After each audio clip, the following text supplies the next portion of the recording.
aí, outra vez agora falo mais alto, mudei parede, iluminação melhor. Assunto de hoje para vocês, ligação iônica.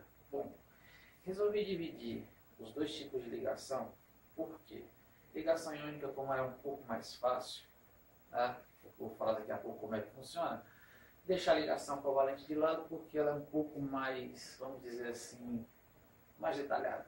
Bom, basicamente ligação iônica ocorre com dois tipos de elementos, metais e ametais.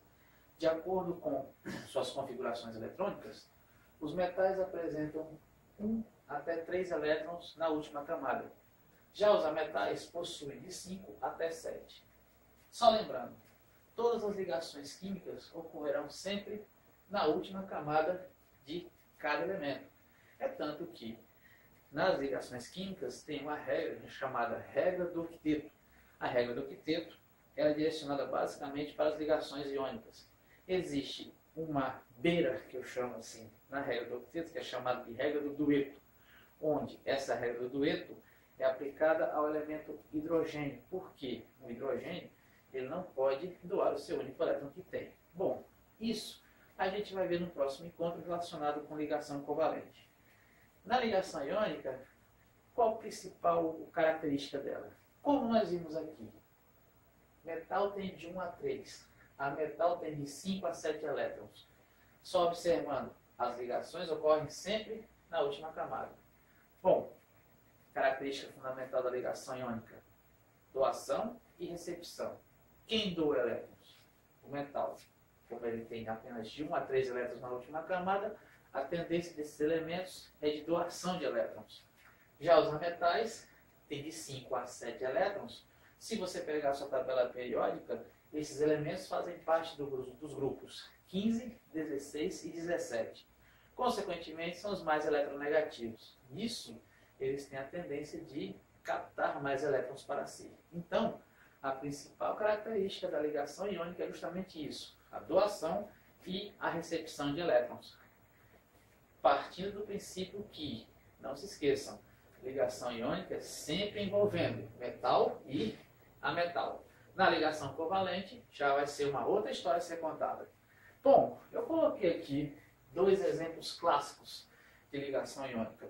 O mais clássico de todos, o sódio e o cloro. Peguem aí na sua tabela periódica qual é o número atômico do sódio e o número atômico do cloro.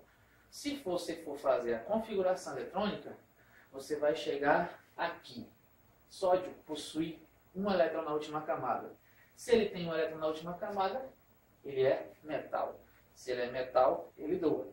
O cloro, por sua vez, tem 7 elétrons na última camada. Se tem 7 elétrons, ele é ametal, a tendência é de recepção. Notem que aqui a proporção de elétrons doados para elétrons recebidos é de 1 para 1. Um doa, o outro recebe. 1 para 1. Nesse caso, o sódio doa um elétron, o cloro recebe um elétron. Nisso, há a aparição da regra do octeto.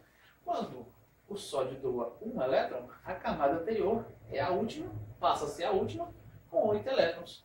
O cloro, como tem 7, recebe 1, fica 8. Então, não esquecendo, sempre as ligações químicas, tanto iônica como covalente, ocorrerão sempre na última camada.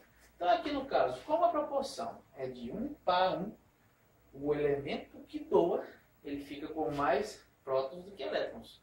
É o que nós chamamos de cátion. O outro elemento que recebe, ele já passa a ter mais elétrons do que prótons. Isso, ele é formado um ânion. Então, aqui nós temos o cátion, sódio, e o ânion, cloro. Notem que, na ligação iônica, quando as cargas positivas e negativas forem valores numéricos iguais, simplesmente você cancela e junta o símbolo dos dois. Na ordem, o elemento formador do cátion juntamente com o elemento formador do ânion. Nisso, nós temos, nesse caso, a molécula do cloreto de sódio. Bom, quando você tem valores numéricos iguais, claro, é só cortar e juntar os dois símbolos. Num outro caso, que é um pouco mais detalhado, de uma ligação iônica entre alumínio e oxigênio. Pega de novo a tua tabela periódica, meu chefe, que é o seguinte: alumínio, você vê lá o número atômico, correto? oxigênio, vê o seu número atômico, faz a configuração eletrônica dele e você vai ver que o alumínio tem 3 elétrons na última camada, o oxigênio tem 6. Notem que aí, como o alumínio tem 3, ele é metal, ele doa. O oxigênio tem 6, ele é metal, recebe. E a proporção de elétrons doados para recebidos é diferente. No caso do cloreto de sódio, na formação dele, a proporção era de 1 para 1. Aqui não, é de 3 para 2. 3 elétrons doados para 2 recebidos. Nisso eu tenho a formação deste desenho. Tenho 2 átomos de alumínio. Por quê?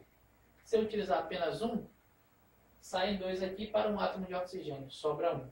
Então nisso eu vou precisar de um outro oxigênio para receber esse elétron que sobrou, mas aqui não completa o octeto. Preciso de outro alumínio. Esse alumínio pega um elétron aqui, doa para esse segundo oxigênio. Nisso, como tem 2 sobrando, chega um terceiro átomo de oxigênio para receber os 2 últimos elétrons do elemento alumínio. Então o que acontece?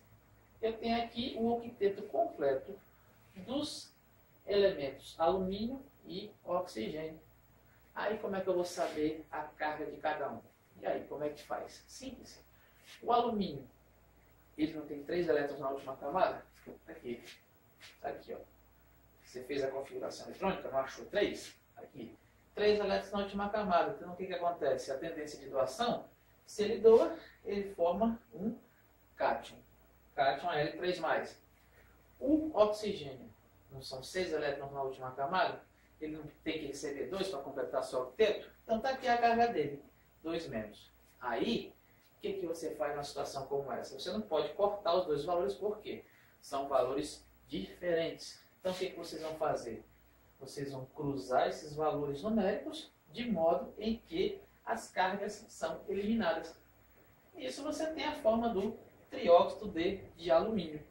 Bom, uma outra forma de você montar a sua fórmula molecular, você pode também contar quantos átomos do elemento que doou junta com a quantidade de átomos do elemento que recebeu. Não tem problema nenhum. Foram quantos alumínios usados? 2 átomos? Está aqui. Foram quantos oxigênios? 3? Está aqui. Então você tem 2 formas, num caso como esse, de você montar a sua fórmula molecular. Ou pelas cargas que foram doadas e recebidas, no caso carga do cádmio e carga do ânion, ou a contagem dos átomos de cada elemento que formou a fórmula iônica, que a gente chama de fórmula iônica, composto iônico ou íon-fórmula. Pode ser usado também dessa forma. Então, basicamente, a ligação iônica, sempre envolvendo metais e ametais, com a característica principal, doação e recepção de elétrons. Aí você identifica pela quantidade de elétrons que tem na última camada de cada uma dessas classes de elementos.